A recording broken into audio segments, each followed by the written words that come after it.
watching Comforter Digital Channel, your true comforter. Subscribe to Jesus Redeems YouTube channel. Watch Jesus Redeems programs 24/7 at Comforter Digital Channel in Tamil and Kannada languages in various platforms. Log on to www.comfortertv.com. Download Comforter TV Android app, Apple iOS app, Android Smart TV app, Amazon Fire TV, Apple TV app. Listen to Comforter Radio 24 hours for audio streaming of messages and songs in www.comforter.fm. Follow Jesus Redeems at Facebook, Instagram, Twitter. Watch and be blessed. Let's spread the revival fire.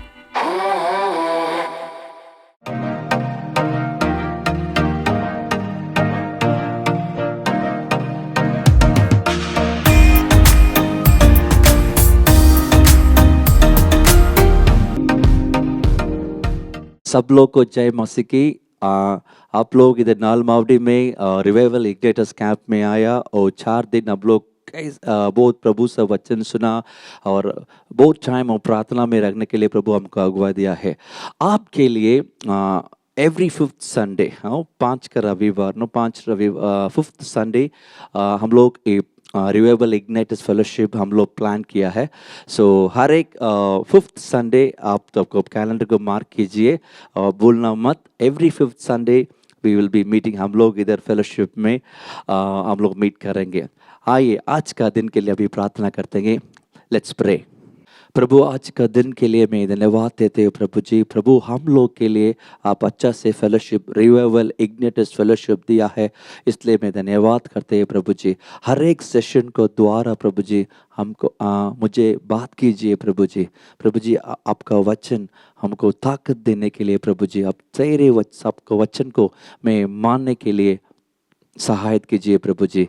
सारे महिमा आदर आपको देते हैं। ऐलान से विनंती हमारा मुक्तिदाता यीशु मसीह के नाम से मांगते हैं, आमेन आमेन। अभी सिंगिंग टाइम है। सिंगिंग में अगुवाई करने के लिए हमारा पास्टर अनमोल है और सिंगिंग टाइम में अगुवाई करेंगे। आइए हम स्तुति करेंगे प्रभु के लिए।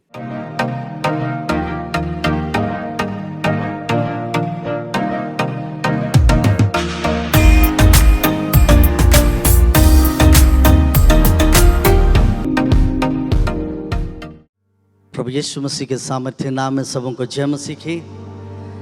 इस इग्नाइटर्स मीटिंग में आपका स्वागत हम प्रभु यीशु मसीह के नाम से करते हैं। और हम जानते हैं यकीनन कि आप ही वो हैं जो आग को हमारे भारत देश में फैलाने वाले हैं। और इसलिए सभा का आयोजन किया गया है ताकि हम सब मिल करके उस आग को हमारे पूरे भारत देश में हर राज्य में हम फैला दें और प्रभु यीशु मसीह के नाम को हम ऊंचा करें। आइए मिल करके हम प्रभु यीशु मसीह की स्तुति करें, उसके नाम की महिमा करें।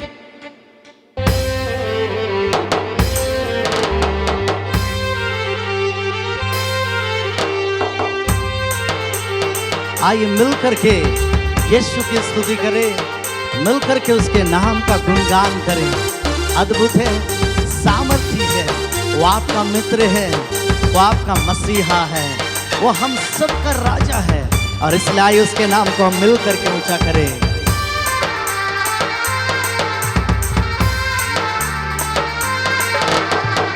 आओ मिलके स्तुति करेंगे, यीशु का गुणगान करेंगे। आओ मिलके स्तुति करेंगे, यीशु का गुणगान करेंगे। वो है राजा, वो मसीहा, मेरे जीवन का सहारा। वो है राजा, वो मसीहा, मेरे जीवन का सहारा। नाचेंगे गाएंगे धूम मचाएंगे, यीशु का गुणगान करेंगे। वो है राजा, वो मसीहा, मेरे जीवन का सहारा। नाचेंगे गाएंगे धूम मचाएंगे, यीशु का गुणगान करेंगे।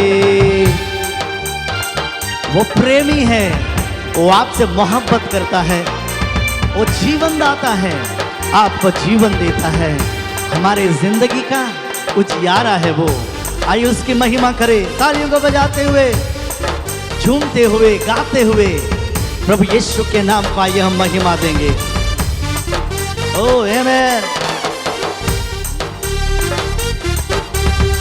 वो है प्रेमी जीवन दाता, मेरे जीवन का उजियारा। आइए मिलके मेरे साथ गाएं। वो है प्रेमी जीवन दाता, मेरे जीवन का उजियारा। नाचेंगे गाएंगे धूम मचाएंगे, यीशु का गुणगान करेंगे। नाचेंगे गाएंगे धूम मचाएंगे, यीशु का गुणगान करेंगे। वो है राजा वो सहारा, मेरे जीवन का सहारा। वो है राजा वो मसीहा, मेरे जीवन का सहारा। नाचेंगे गाएंगे धूम मचाएंगे, यीशु का गुणगान करेंगे। आओ मिलके स्तुति करेंगे, यीशु का गुणगान करेंगे। आओ मिलके स्तुति करेंगे, यीशु का गुणगान करेंगे। वो है राजा वो मसीहा, मेरे जीवन का सहारा। वो है राजा वो मसीहा, मेरे जीवन का सहारा। नाचेंगे गाएंगे धूम मचाएंगे, यीशु का गुणगान करेंगे। नाचेंगे गाएंगे धूम मचाएंगे, यीशु का गुणगान करेंगे। आइए मिलकर के हमारे साथ गाएं। वो सत्य है, वही मार्ग है और वही जीवन है। हमारे जिंदगी का खुदावंद प्रभु यीशु मसीह है। मेरे जवान भाई, आपके जिंदगी का देने वाला प्रभु यीशु मसीह है। आइए मिलकर के उसका गुणगान करें, आइए मिलकर के हम उसकी स्तुति करें।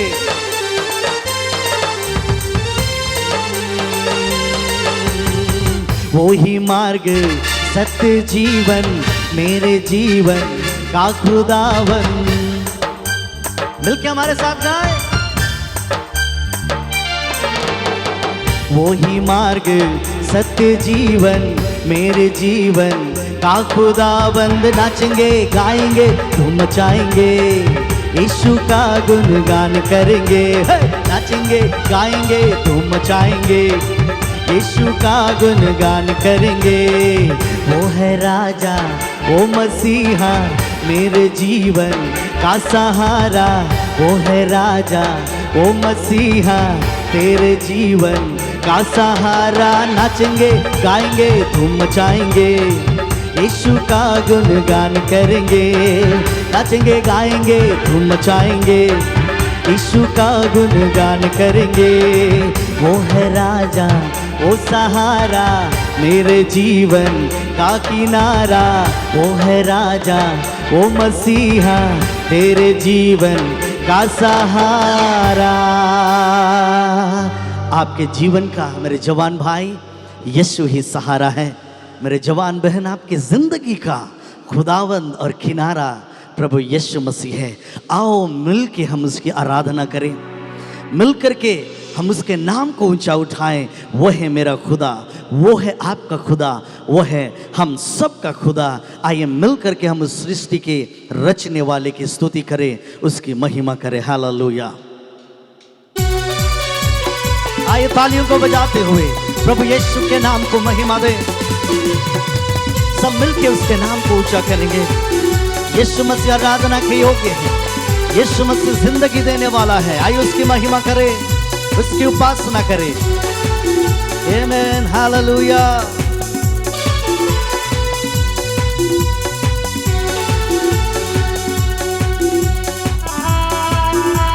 तालियों को बजाते हुए प्रभु यीशु मसीह की आराधना करें, उसकी प्रशंसा करें।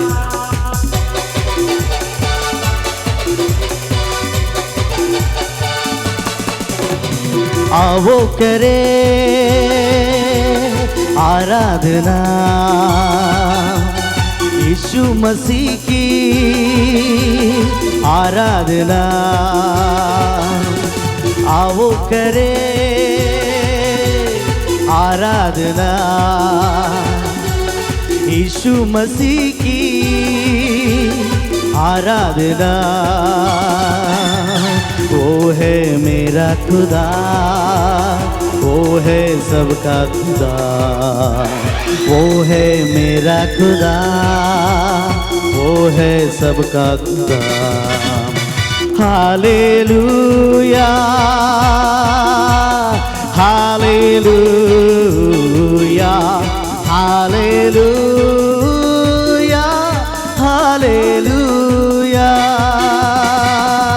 सारे दुनिया को रचने वाला प्रभु यीशु मसीह है, हम सबका रखवाला प्रभु यीशु मसीह है।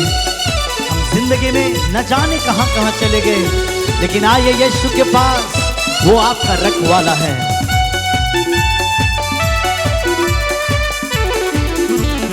आइए प्रभु यीशु मसीह के लिए जोरदार ताली बजा करके उसकी महिमा करें। वो राजाओं का राजा, प्रभुओं का प्रभु है। सृष्टि को रचने वाला वही, हम सबका रखवाला वही। मिलके गाइए। सृष्टि को रचने वाला वही, हम सबका रखवाला वही। उसकी महिमा करे, उसकी महिमा करे, उसकी महिमा करे, उसकी महिमा करे। Hallelujah, hallelujah, hallelujah, hallelujah. अपने लहू से आपको मोल लिया है,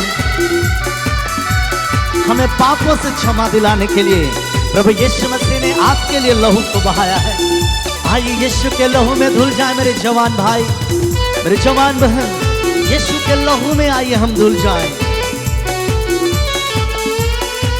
उसके लहू से मिलती शिफा, पापों से सबको मिलती क्षमा। उसके लहू से मिलती शिफा, पापों से सबको मिलती क्षमा। मिलता है जीवन नया, मिलता है जीवन नया, मिलता है जीवन नया, मिलता है जीवन नया। Hallelujah, hallelujah, hallelujah.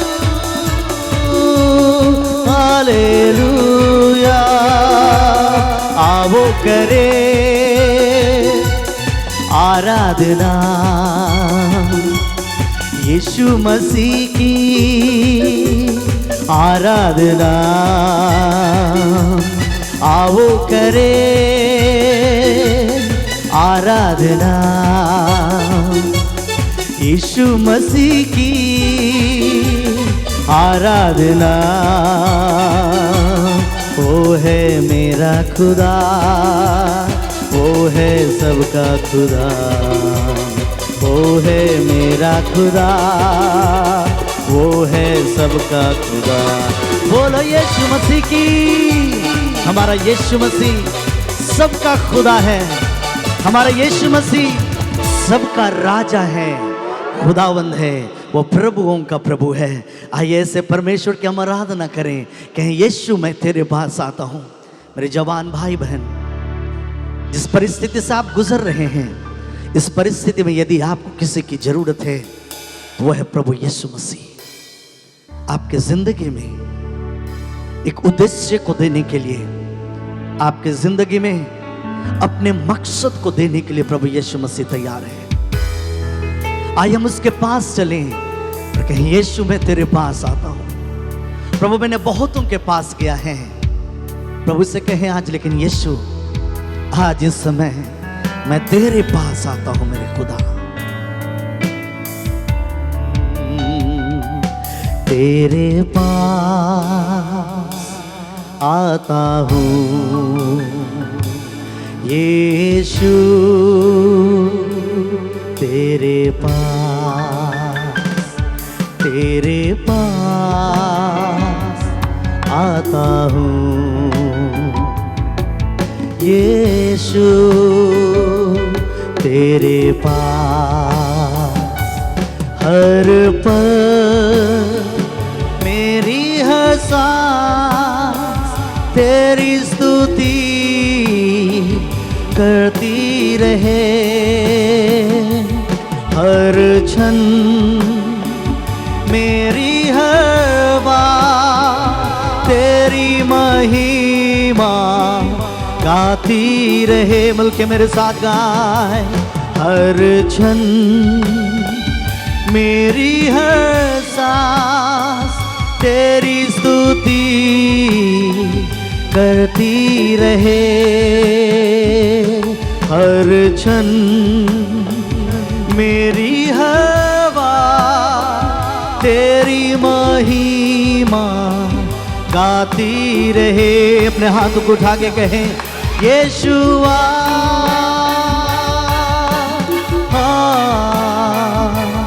यीशुआ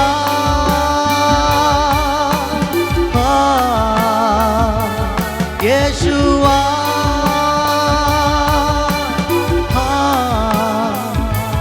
यीशुआ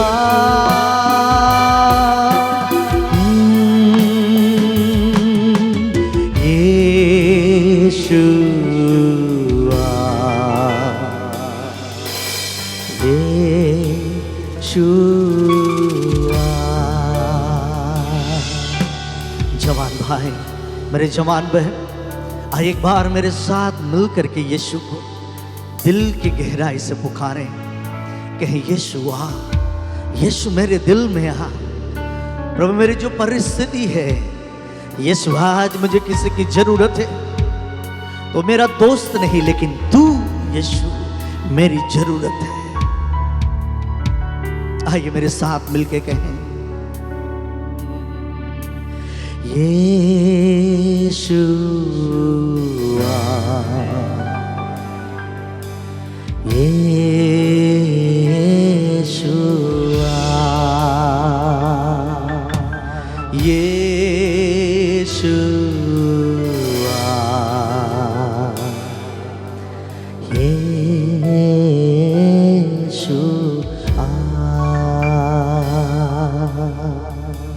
father Lord, प्रभु हम आपको धन्यवाद देते हैं इस इग्नाइटर्स मीटिंग्स में। पिता, हम चाहते हैं आपकी बेदारी की आग हम सभी जवानों में और हम सभी जवानों के द्वारा फैलने पाए, यीशु के नाम में।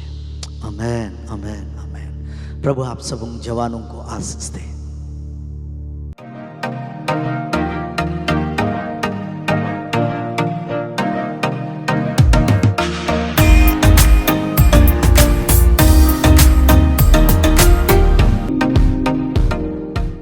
आज के पूरा प्रोग्राम, पूरे कार्यक्रम एक ही टॉपिक में हम लोग देखेंगे, यहोवा गोएल। उसका मतलब क्या है? प्रभु मेरा रक्षक है। वैसे भेड़ बकरी चलने वाला है और वो भेड़ बकरी और दूसरा रास्ता और गलत रास्ता जाने समय में उसका चलने वाला उसका मदद करेंगे अच्छे रास्ते आने के लिए। वैसे हमारा जीवन में हम लोग गलत रास्ता जाने समय में और हमारे दिमाग में शत्रु और शैतान वो गलत योजना डालने समय में कैसे प्रभु हमको रक्षक करेंगे, कैसे प्रभु हमको मदद करेंगे, यही आज हम देखने वाले हैं।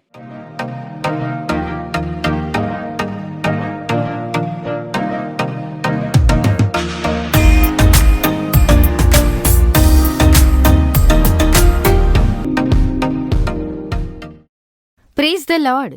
कितनी खुशी मिलती है जब हम परमेश्वर की आराधना करते हैं। हमारे इर्द गिर्द बहुत सारी समस्या होंगी और आपको स्थितियाँ डरावनी लगती होंगी। मन में काफी उदासी छा जाती होगी। लगेगा कि ऐसा क्यों होता है, न्यूज़ तो हम देख ही नहीं पाते हैं।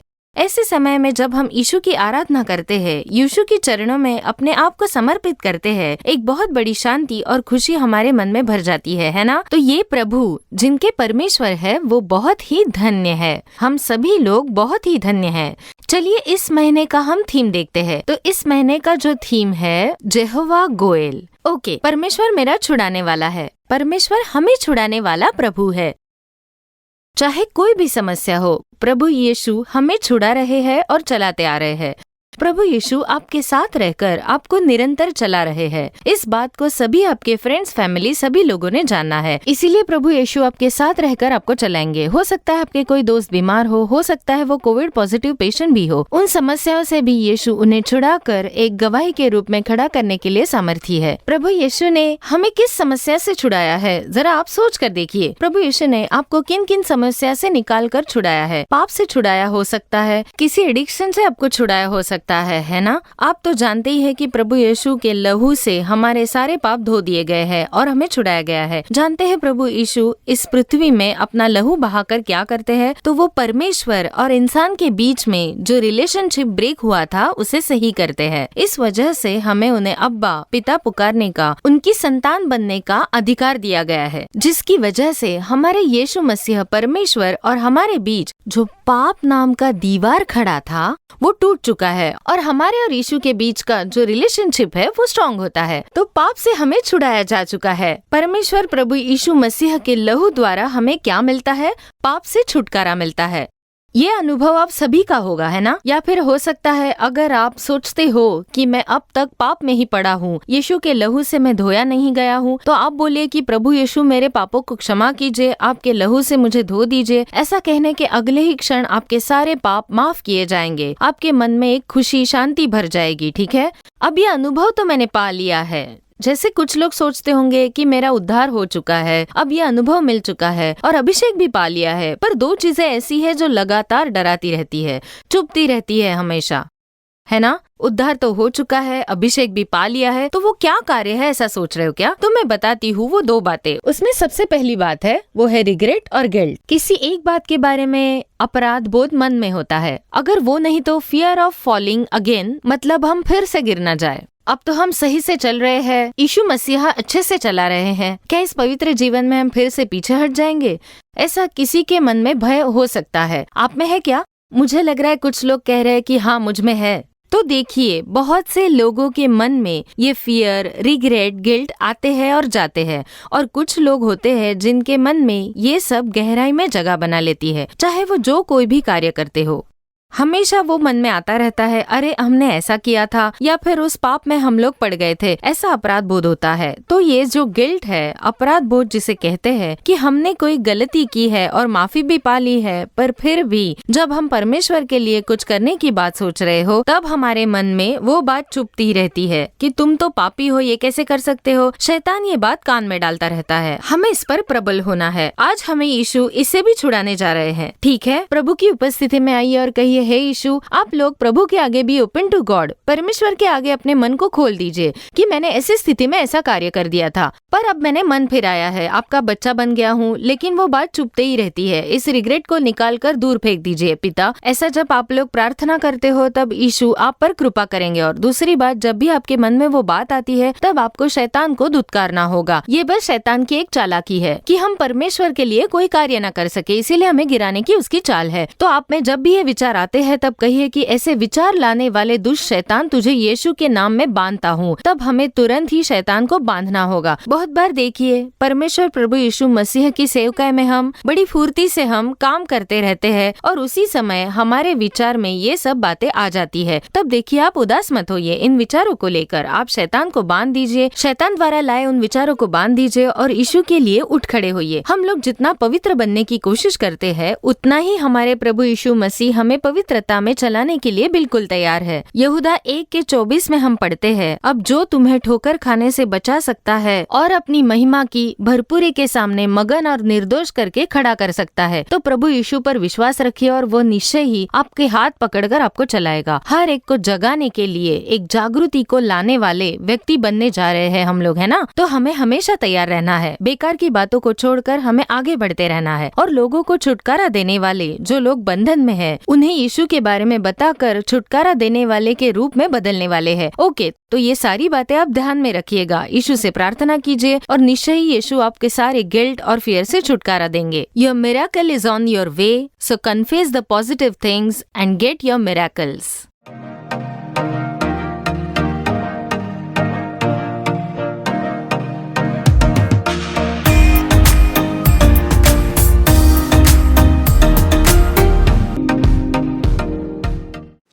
यीशु मसीह के नाम से आप सभी को जय मसीह। परमेश्वर को स्तुति और आराधना करने के लिए, प्रार्थना करने के लिए और उसको वचन को सुनने के लिए परमेश्वर ने हम लोग को अच्छा मौका ये सोशल मीडिया के माध्यम से हम लोग को दिए हैं। सो परमेश्वर को हम कोटि कोटि धन्यवाद करना जरूरी है। आप सभी अपने अपने घर से ये प्रोग्राम को देख रहे हैं, हम लोग को मिलकर परमेश्वर को स्तुति करते हैं। परमेश्वर को ना महिमा हो, परमेश्वर आप लोग को आशीष करेंगे। ठीक है, आप सभी 3 प्रेजेंटेशन को सुनाएंगे होंगे। परमेश्वर ने हम लोग को अच्छा विषय, गुड टाइटल ये महीना को हम लोग को दिए हैं, यहोवा गोयल, प्रभु मेरा रक्षक है और प्रभु मेरा उद्धारक है। यीशु मसीह हमारा उद्धार देने वाला परमेश्वर है। यीशु मसीह सब मनुष्य के लिए ये दुनिया में आया है और हम लोग को पापों श्रापों से हम लोग को बचाया है, हम लोग को उद्धार भी दिया है, अभी तक हम लोग को संभाल कर आ रहा है। वही हमारा यीशु मसीह, मात्र नहीं और भी संभालने वाला वही है, उसका नाम है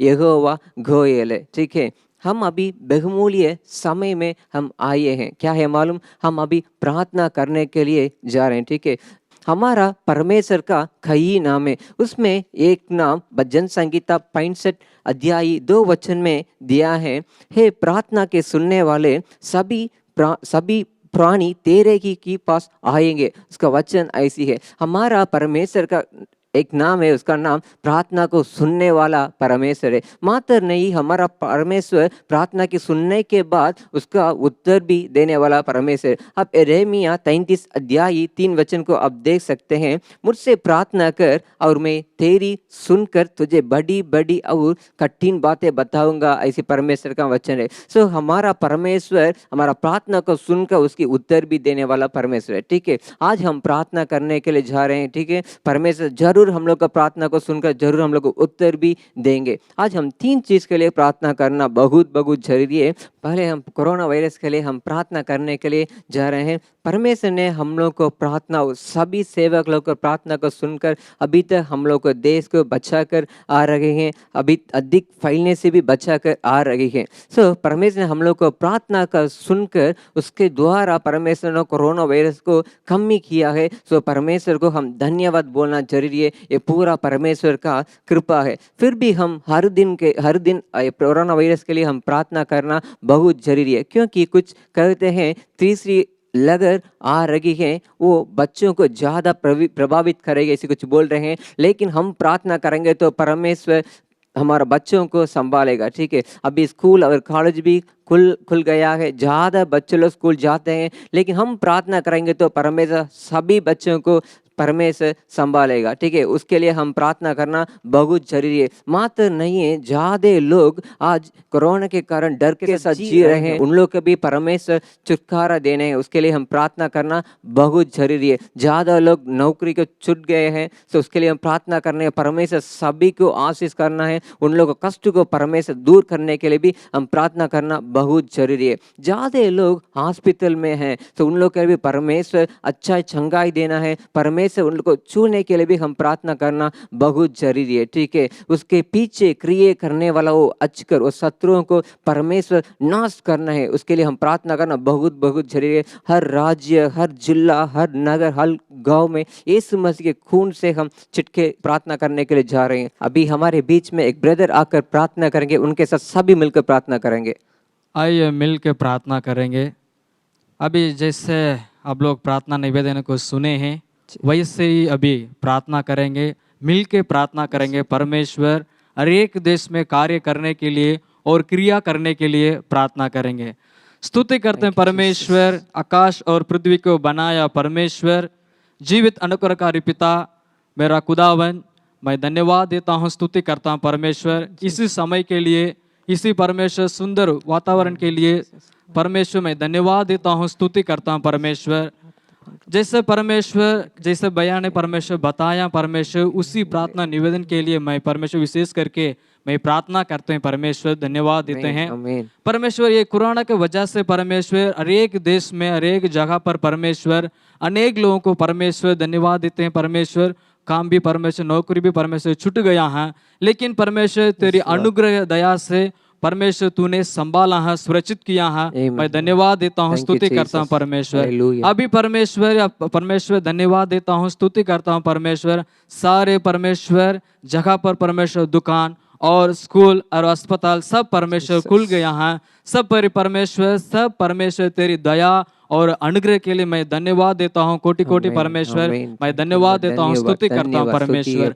धन्यवाद देते हैं, स्तुति करते हैं परमेश्वर। जैसा वचन में लिखा है परमेश्वर, मैं तेरे संग रहूंगा और तुझे आशीष दूंगा। वैसे परमेश्वर 26 परमेश्वर उत्पत्ति अध्याय 26:3 में लिखा है, वैसे परमेश्वर तेरी पवित्र आत्मा हम लोगों के ठहरा है और संकट में परमेश्वर रहा है परमेश्वर। उसी के लिए मैं धन्यवाद देता हूँ, स्तुति करता हूँ परमेश्वर। परमेश्वर खास करके परमेश्वर कोरोना के वजह से परमेश्वर धन्यवाद देते हैं परमेश्वर। कोरोना के वजह से अस्पताल में जो कितना लोग परमेश्वर कोरोना में परमेश्वर अस्पताल में परमेश्वर पड़े हैं, सारे लोगों को परमेश्वर चंगाई देने के लिए और उस परमेश्वर धन्यवाद देते हैं, स्तुति करते हैं परमेश्वर। संपूर्ण तरह से परमेश्वर संपूर्ण तरह से चंगाई देने के लिए और परमेश्वर उनके जीवन में एक चमत्कार करके दिखाने के लिए मैं प्रार्थना करता हूँ परमेश्वर। ना बल से ना सामर्थ से, तेरी पवित्र आत्मा से सब कुछ होगा, ऐसे परमेश्वर वचन में लिखा है। वैसे परमेश्वर सभी लोगों को परमेश्वर जो कितना लोगों को परमेश्वर कोरोना हो गया है, सभी लोगों को परमेश्वर कोरोना से परमेश्वर चंगाई देने के लिए और चमत्कार करके दिखाने के लिए मैं प्रार्थना करता है। तू ही सच्चाई परमेश्वर है, ऐसे कह परमेश्वर, ऐसे कह के परमेश्वर सब लोग परमेश्वर जानने पाए और परमेश्वर तेरे नाम को महिमा करने पाए, स्तुति करने पाए परमेश्वर। और परमेश्वर मैं धन्यवाद देता हूँ, स्तुति करता हूँ परमेश्वर। परमेश्वर अनेक लोगों को परमेश्वर कोरोना की वजह से परमेश्वर जब धन्यवाद देते हैं, अनेक बच्चे लोगों को परमेश्वर कितना परमेश्वर रास्ता में भटक गया है परमेश्वर धन्यवाद देते हैं। बच्चे लोग और जवान लोग भी परमेश्वर कोरोना की वजह से परमेश्वर उनका रास्ता में परमेश्वर भटक गया है। आप परमेश्वर सही रास्ता पर परमेश्वर चलाने के लिए और परमेश्वर तेरे पवित्र में परमेश्वर तेरे वचन में और प्रार्थना में बने रहने के लिए मैं प्रार्थना करते हैं परमेश्वर। मैं धन्यवाद देते हैं, स्तुति करते हैं परमेश्वर। और परमेश्वर जो कोरोना के वजह परमेश्वर दूसरा वाला कोरोना परमेश्वर कोरोना वायरस ना आने पाए परमेश्वर, ना आने पाए परमेश्वर। जो कोरोना आने के लिए परमेश्वर जो कितना लोग परमेश्वर क्रिया करता है और जो शैतान का क्रिया है उसको यीशु मसीह के नाम से परमेश्वर दूर करने के लिए और नष्ट करने के लिए मैं प्रार्थना करते हैं परमेश्वर। सारी बातों को तेरे हाथ में अर्पण करते हैं परमेश्वर। जैसे परमेश्वर धन्यवाद देते हैं, स्तुति करते हैं, प्रार्थना को सुने हैं, वैसे परमेश्वर आप करने के लिए मैं धन्यवाद देता हूँ, स्तुति करता हूँ परमेश्वर। सारी बातों को तेरे हाथ में अर्पण करते हैं परमेश्वर। यीशु मसीह के नाम से मांगते हैं, सुन और ग्रहण कर। आमीन आमीन आमीन आमीन। परमेश्वर ने हम लोग को प्रार्थना सुनाए, जरूर परमेश्वर हम लोग को देश को बचाएगा। ठीक है, धन्यवाद धन्यवाद। हम दूसरा चीज़ के लिए हम प्रार्थना करना बहुत बहुत जरूरी है। क्या है बोलने से हम अभी किसान लोग के प्रार्थना करना बहुत जरूरी है। हमारे भारत देश में 15 करोड़ किसान लोग रहते हैं, उन लोग के लिए हम प्रार्थना करना है। उन लोग को परिवार को परमेश्वर सुरक्षित रखना है और मात्र नहीं, उन लोग को खेती बाड़ी को भी परमेश्वर आशीष करना है। आप सभी जानते होंगे अभी हमारे भारत देश में किसान लोग संघर्ष कर रहे हैं, 21 साल के ऊपर संघर्ष जा रहे हैं, लेकिन सरकारी उन लोग को ऊपर ध्यान ही नहीं दे रहे हैं। उन लोग को मतलब नई कानून नहीं दे रहे हैं, उन लोग को योजना भी नहीं देते हैं, लेकिन हम प्रार्थना करना बहुत जरूरी है। ठीक है, और एक रिपोर्ट करते हैं 2017 से 2019 तक 31,000 किसान लोग मतलब आत्महत्या हैं। उन लोगों के लिए हम प्रार्थना करना जरूरी है, क्योंकि ज़्यादा कारण है, उन लोगों को पैसा सही प्रकार से नहीं मिल रहा है, उन लोग कर्ज में पीड़ित हैं, उन लोग को बीमारी में पीड़ित है। उन लोग के लिए हम प्रार्थना करना बहुत जरूरी है। एक दिन के लिए 28 लोग आत्महत्या कर रहे हैं। तो परमेश्वर प्रार्थना करना है, परमेश्वर सभी को परमेश्वर चुना है, परमेश्वर उन लोग को उधार भी देना है, कोई भी नरक नहीं जाना है। हम परमेश्वर उन लोग के लिए प्रार्थना करना बहुत जरूरी है, क्योंकि किसान लोग हमारा देश में रीढ़ की हड्डी के अनुसार उन लोग रखते हैं। उन लोग नहीं तो हम जी नहीं सकते हैं, उन लोग काम नहीं करेंगे तो हमको भोजन भी नहीं मिल सकते हैं। तो उन लोग के लिए प्रार्थना करना बहुत जरूरी है। अभी सभी आंखों को बंद कर उसके लिए हम प्रार्थना करेंगे। अभी हमारे बीच में एक भैया आकर प्रार्थना करेंगे, उनके साथ सभी मिलकर प्रार्थना करेंगे। धन्यवाद करता हूँ परमेश्वर, मैं इस समय आपके चरणों में आता हूँ और धन्यवाद करता हूँ कि परमेश्वर आपने पिछले समय से लेके अभी तक अपने लोगों को संभाला है और आपका वचन हमेशा हमारे साथ बना हुआ है कि मैं तेरी प्रार्थना को सुनता हूं और मैं तुम्हें उत्तर देता हूं। परमेश्वर आपका वचन कहता है जब तुम मुझसे मांगेगा तो मैं तुम्हें उत्तर दूंगा। इसी समय परमेश्वर हम आपके चरणों में आते हैं और स्पेशली प्रभु जी ये बड़े मुद्दे के लिए जो किसानों का मुद्दा पिता परमेश्वर बना हुआ है कि पिता परमेश्वर कैसे किसान परमेश्वर उन दुखों से उन परेशानियों से पिता परमेश्वर सामना करना पड़ रहा है परमेश्वर, और परमेश्वर कई बातों से खुदावन दुखित है। और परमेश्वर जिस पिता परमेश्वर जिस आंदोलन को उन्होंने शुरू किया है परमेश्वर, आंदोलन कम से कम परमेश्वर इस समय कम से कम खुदा साल हो गया है पिता परमेश्वर, लेकिन आज भी वो वहीं डटे हुए हैं परमेश्वर, वहीं उनकी मौत हो रही है, वहीं वो दुख सह रहे हैं, वहीं वो बीमार हो रहे हैं, वहीं ठंड सह रहे हैं, गर्मी सह रहे हैं परमेश्वर। इन सारी बातों में प्रभु जी उनकी एक ही आवाज है कि परमेश्वर वो 3 काले जो कानून प्रभु जी उनके विरुद्ध में बनाए जा रहे हैं परमेश्वर, वो चाहते हैं कि प्रभु जी वो उनसे हट जाएं, उनके जीवन से हट जाएं, ताकि प्रभु जी जो किसान परमेश्वर इस संसार के लिए इन लोगों के लिए परमेश्वर जो पिता परमेश्वर अन्न उपजाता है, जो खाने का इंतजाम करता है, लोगों को पाल रहा है, लोगों को पिता परमेश्वर उनके खाने का इंतजाम कर रहा है परमेश्वर। मेरी प्रार्थना इसी समय परमेश्वर आप उन लोगों की प्रार्थनाओं को सुने प्रभु जी, उन लोगों को सुरक्षित रखें परमेश्वर। कई कारणों के कारण परमेश्वर वो बेचारे परमेश्वर उनको आत्महत्या करनी पड़ जाती है परमेश्वर, क्योंकि उनके ऊपर बहुत सारा कर्ज है खुदावन, क्योंकि हमेशा फसल सही रीति से नहीं उग रही, और दूसरा परमेश्वर उनके ऊपर ये 3 काले कानून जो उनके ऊपर बना दिए हैं परमेश्वर, वो बहुत परेशान है परमेश्वर। इस समय हमें परमेश्वर हम आपके सन्मुख आते हैं और हमारी प्रार्थना है खुदावन उन बच्चों की प्रार्थनाओं को सुने प्रभु जी, अपना अनुग्रह वाला हाथ उनके ऊपर रखें प्रभु जी, अपना ध्यान उनके ऊपर करें कि जिस परेशानी में, जिस दुखों में, और उनके बच्चे, उनके परिवार परमेश्वर कष्ट सह रहे उनके बिना, और कई बार परमेश्वर कई हादसों के कारण प्रभु जी जहां पर वो आंदोलन कर रहे हैं वहां पर उनकी मृत्यु हो रही है। मेरी प्रार्थना है खुदावन तेरे दास होने के नाते इसी समय प्रार्थना करता हूं यीशु के नाम से खुदावंद ओ पिता परमेश्वर उन काले कानूनों को वापस देते हैं यीशु के नाम से प्रभु जी। उनकी सुरक्षा प्रभु जी आपसे मांग लेते हैं, वो आंदोलन जो उन्होंने शुरू किया प्रभु जी आपकी सुरक्षा उनके ऊपर मांग लेते हैं प्रभु जी। उनको बीमारियों से, दुखों से, लाचारियों से बचा कर रखना, उनको अपने लहू में कवर करके रखना परमेश्वर, उनको अपने स्वर्गदूतों के द्वारा सुरक्षित रखना, वो प्रोटेक्ट करके रखना, क्योंकि प्रभु जी हो सकता है उस समय में प्रभु जी काफी ठंड आने वाली है परमेश्वर, वहां पर परमेश्वर काफी मुश्किल हो सकती है जब वो सड़कों पर बैठ के इन बातों में परमेश्वर मुश्किलों में पड़े हुए हैं। मेरी प्रार्थना है खुदावंद अपने लोगों की रक्षा करें, आप लोगों की मदद करें, हिफाजत करें, ताकि प्रभु जी उन बातों में जो वो फंसे हुए हैं प्रभु जी, वो जो कारण परमेश्वर वहां पर जो मुश्किलात उनके लिए बनी है प्रभु जी, कि अगर वो काले कानून वापस हो जाते तो वो अपने सुरक्षित अपने घरों में लौट सकते हैं। वो परमेश्वर किसान जो परमेश्वर लोगों के लिए अन्न उपजाता है, इस संसार के लिए प्रभु जी रोटी का जरिया बना रहा है पिता परमेश्वर। प्रभु जी हमारी प्रार्थना उन किसानों के लिए परमेश्वर, तेरे लोगों को प्रभु जी आप उनके लिए प्रभु जी आप लड़ाई लड़े प्रभु जी, उनका मुकदमा आप लड़े खुदावंद, क्योंकि खुदावंद कई समय से वहां बैठे हुए हैं प्रभु जी, ऑलमोस्ट 1 साल होने जा रहा है, लेकिन कोई भी उनकी सुनवाई नहीं, कोई सुनने वाला नहीं है।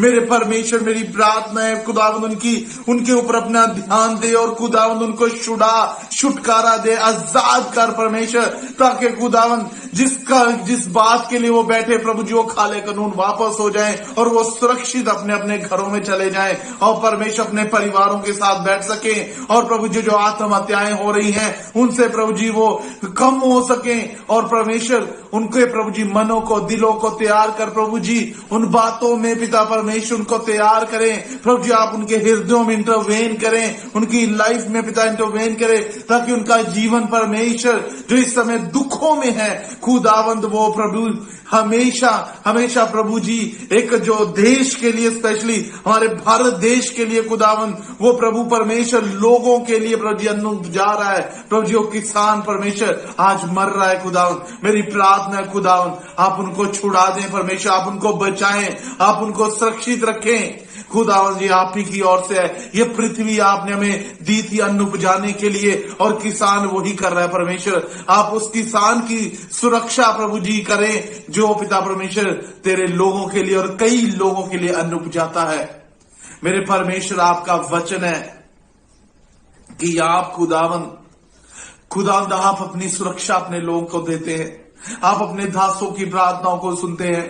आपने कहा जो कुछ तुम पृथ्वी में खोल दोगे वह स्वर्ग में खुल जाएगा। यीशु के नाम से, यीशु के नाम से इसी समय प्रार्थना करते खुदावन, छुटकारा छुटकारा यीशु के नाम से बोलते उन लोगों के जीवन में। और प्रभु जी आपकी चंगाई स्पिरिचुअली फिजिकली उनके जीवन में देते हैं। और प्रभु जी चाहते हैं लोग के जीवन में आपका बड़ा काम हो जाए, बड़ी बेदारी खुदावन पिता परमेश्वर। ओ प्रभु जी जो आज कितने लोग उनके लिए प्रार्थनाएं कर रहे हैं, तेरे लोग चर्च मिलके प्रार्थना करे, हर जन प्रार्थना कर रहा है। हमारी प्रार्थना खुदावन यीशु के नाम से खुदावन उन लोगों के लिए परमेश्वर, किसान भाइयों के लिए, किसान बहनों के लिए, उन सभी को प्रभु जी आप सुरक्षित रखे। हम विश्वास करते हैं प्रभु जी आप हमारी प्रार्थनाओं को सुनते और उत्तर देते हैं। ये प्रार्थना प्रभु यीशु मसीह के तेरे बेटे हमारे उद्धारकर्ता के नाम से मांग लेते हैं परमेश्वर। आप सुने और ग्रहण करें परमेश्वर। आमीन आमीन आमीन। और तीसरा चीज हम जागृति के लिए प्रार्थना करना बहुत जरूरी है। परमेश्वर के भविष्यवाणी ऐसी कहते हैं, आने वाला जागृति अंतिम दिन का जागृति है। वो जागृति परमेश्वर का आने का समय तक होगा, उसके लिए स्वर्ग राज्य तैयारी हो रहे है। सो उसके लिए हम प्रार्थना करना है, हम भी तैयारी होना है, सब कलीसिया भी उसके लिए तैयारी होना बहुत अवश्य है। हमारा भारत देश में 2 लाख कलीसिया के ऊपर कलीसिया हैं। परमेश्वर सब कलीसिया में पवित्र आत्माओं को आग उंडेलने के लिए हम प्रार्थना करना है। सभी लोग परमेश्वर को जानना है, सभी जवान लोग परमेश्वर को देखना है, दर्शन देखना है, सभी बेटा और बेटियों भविष्यवाणी करना है, उनके के लिए हम प्रार्थना करना बहुत जरूरी है। ठीक है, उसके लिए हम प्रार्थना करना है। सभी कलीसिया मन परिवर्तन होना चाहिए। ठीक है, उसके लिए हम प्रार्थना करेंगे। अभी हमारे बीच में एक बहन आकर प्रार्थना करेंगे, उनके साथ सभी मिलकर प्रार्थना करेंगे। प्यारे पिता, इस अच्छे दिन के लिए हम आपको धन्यवाद कहते प्रभु। इस समय प्रभु आज हमने प्रार्थना करने के लिए आपने हमें दिया है, इसलिए हम आपको कोटि कोटि धन्यवाद कहते प्रभु।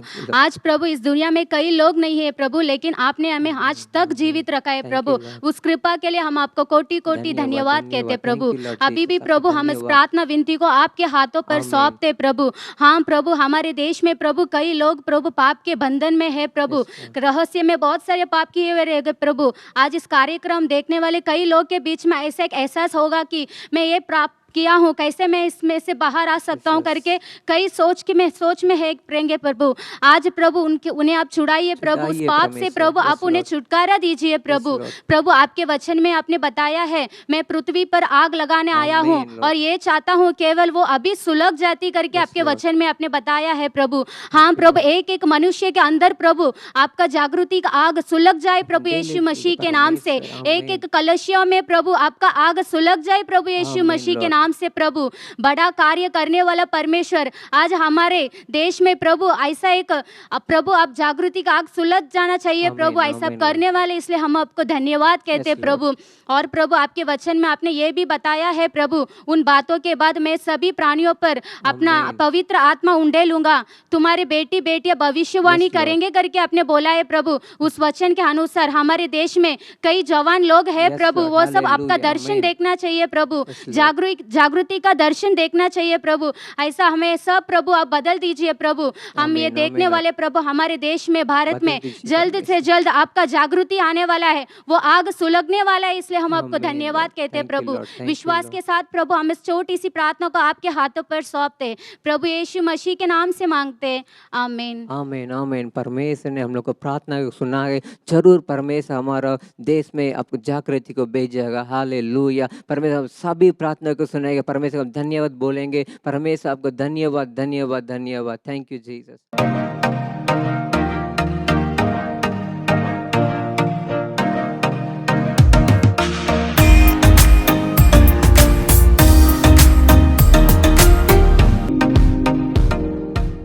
आज हम इस शॉर्ट फिल्म के द्वारा कैसे हम मुसीबत या संकट से हमें बच सकते हैं, वही आज हम देखने वाले। Over to short film.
अरे जब देखो फोन पर ही लगे रहते हो। जिसके लिए आए हो वो काम तो पहले पूरा कर लो। चाय तो पी लो।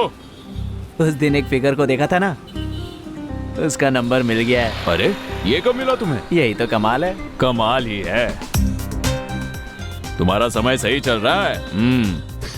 इसे कोई सुधार नहीं सकता। बहुत मुश्किल है। अभी समझ आया क्या?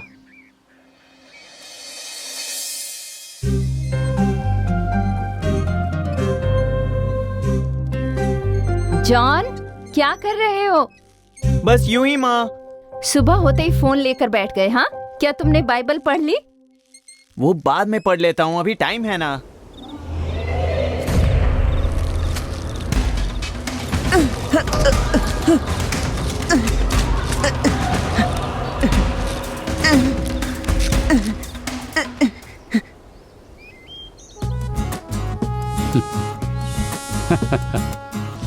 हाँ, सही कहा तुमने।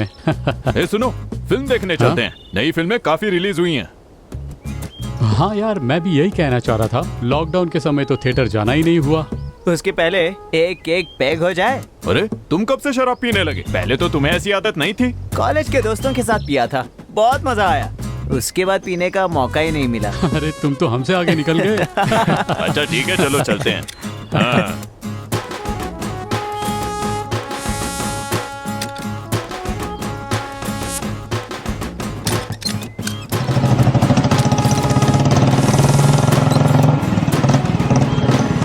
चलो चले दोस्तों, चलो।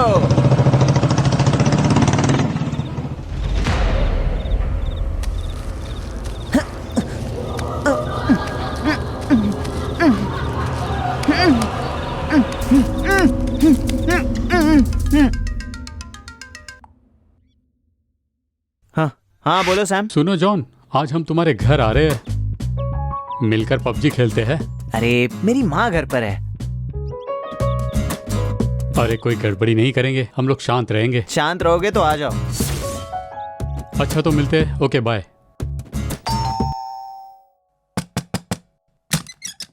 अरे हाय दोस्त, कैसे हो? हाय। बूम। देखो मैंने स्कूल मार्क किया है, सब लोग वहां पर लैंड हो जाओ।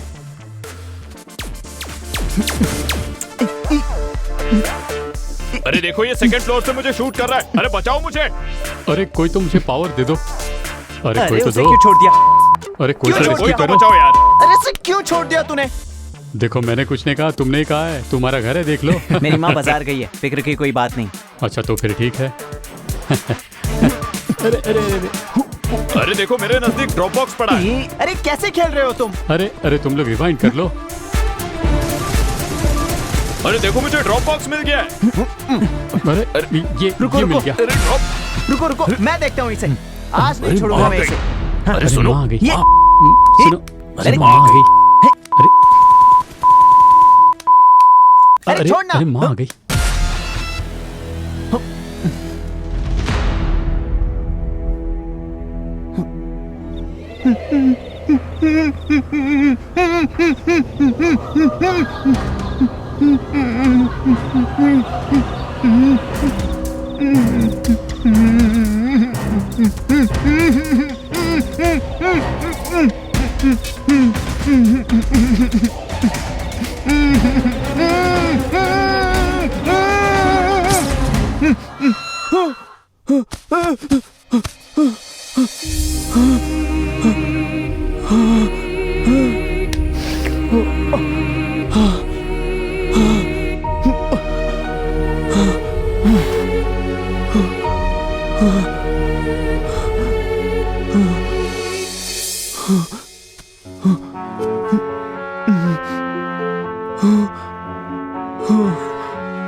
मुझे क्षमा कीजिए यीशु, मुझे क्षमा कीजिए प्रभु, क्षमा कीजिए मुझे।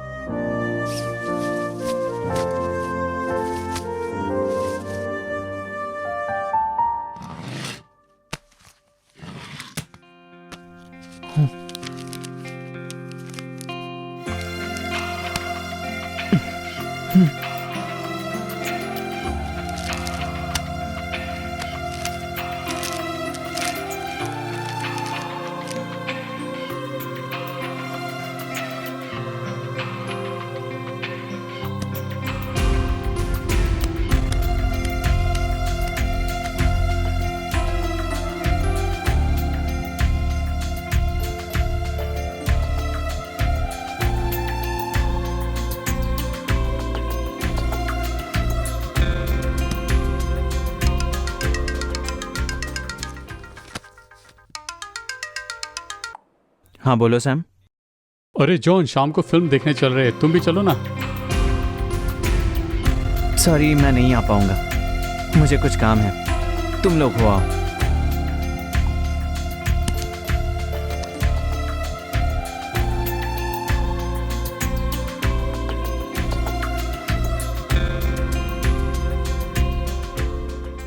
अच्छा 60 में ना एक युवा को पाप से छुटकारा मिला। आप सोच सकते होंगे ये 60 में एक कहानी ऐसी बोलकर, लेकिन हमारा परमेश्वर आज भी जिंदा है, हमारा परमेश्वर आज भी उद्धार देने वाला परमेश्वर है। अभी हमारे पास एक जीवित साक्षी है, एक युवा आए हैं, वो आकर हमारे बीच में परमेश्वर ने उनके जीवन में क्या भलाई किया है उसके बारे में हमें बीच में बताएंगे, उनको स्वागत करेंगे।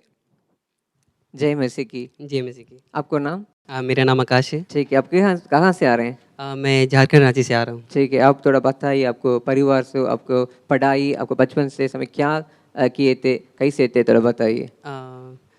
मेरे घर में टोटल 5 लोग हैं। ठीक है। मेरी बड़ी बहन और मेरी छोटे भाई और छोटी बहन और मेरी मम्मी है। ओके। और पढ़ाई? पढ़ाई मेरा मैं 6ठी क्लास तक से मैं पढ़ा हूँ। ठीक है, ओके। उसके बाद बचपन के समय में मैं बहुत ज़्यादा ही शरारत था, यानी कि बदमाशी करता था। ओके, ठीक है। ठीक है, जैसे कि मंदिर में मैं जाता था, तो वहाँ जाने के बाद यानी कि मंदिर में जाके सब कोई प्रणाम करते हैं ना, तो प्रणाम करने का बहाना से मैं वहाँ जाकर के पैसे को चोरी करता था। मेरे 4-5 दोस्त थे वहाँ पे, 3-4 लोग दोस्त थे, और वो पैसे कोई भी नहीं पकड़े आप लोग? नहीं, वहाँ पे हम लोग पैसे लेकर के हम लोग भाग जाते थे वहाँ पर से। भागने के बाद हम लोग, किसी को नहीं पता? हाँ, किसी को नहीं पता। और हम लोग वहाँ पैसे ले करके कोई दुकान जा करके हम लोग कुछ खरीद करके खाते थे। ये हम लोग का डेली का ऐसा प्लानिंग रहता था। आप लोग नहीं जानते ये गलत बोलकर? हम लोग उस समय ये सब नॉर्मल ही लगता था, क्योंकि उस समय हम लोग को कोई बताया यानी नहीं बताया था हमको कि ये करना है। और बचपन के समय में जैसे कि जब भी मेरा जन्मदिन आता था, तो मेरे घर में मेरी माँ, मेरी बहन और जितने लोग हैं सभी कोई मुझे बर्थडे जन्मदिन के दिन मंदिर भेज देते थे। वहाँ जाने के बाद वहाँ पे पंडित को हम लोग प्रसाद यानी कि प्रसाद देते थे, और वो वहाँ पे चढ़ा करके जो आधा आता था वो घर ले करके सबको देते थे हम लोग। ठीक है, और मम्मी पापा के बारे में बताइए। मेरी मम्मी हाउसवाइफ है और मेरे पापा मैकेनिक हैं, और मेरे पापा बहुत ज़्यादा दारू नशा वगैरह ये सब करते थे। ओके ओके, ठीक है, दारू पीते थे। और मई के आसपास इनके पापा इनके बहुत ज़्यादा दारू पीने लगे थे, ठीक ठीक है। है। और हमारे बीच में यानी कि दारू के चलते यानी कि शराब के चलते घर में बहुत सारी लड़ाइयाँ होती थी। ओके। हमारे घर में अशांति थी, यानी कि हर दिन रात के समय में लड़ाई होती थी घर ओके, में। शांति नहीं थे। घर में एक भी शांति नहीं थी। ठीक है। और हम लोग घर में यानी कि मेरी मम्मी रोती थी, मेरी बहन रोती थी, और वो समय मेरे छोटे भाई छोटे बहन वो समय नहीं हुए थे। ओके। तो हम लोग दोनों मेरे घर में मेरी माँ मेरी बहन और मैं बहुत यानी कि दुखित रहते थे हम लोग। ओके ओके ओके ठीक है। ओके। अभी आपको पापा कैसे हैं? अभी मेरे पापा का यानी कि डेथ हो गया है, यानी कि ओह, कैसे? उनका डेथ दारू पीने की वजह से हुआ था, यानी कि ठीक है। ओके ठीक है। ओके। उनके अचानक एक रात वो दारू पिए और उनका पेट में दर्द उठा। ओह। दर्द उठने के बाद वो हॉस्पिटल में रात को एडमिट किया गया और उसका नेक्स्ट मॉर्निंग यानी कि पापा का डेथ हो गया।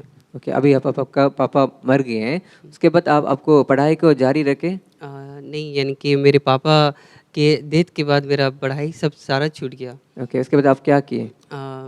मेरे पढ़ाई छूटने के बाद मैं पहले जिस स्थान में मैं पहले चर्च रोड में रहता था, ठीक है। फिर वहाँ पर से मैं खाली करके हम नया जगह यानी कि उस जगह का नाम है मधुकम। मधुकम कौन सा डिस्ट्रिक्ट है? मधुकम रांची।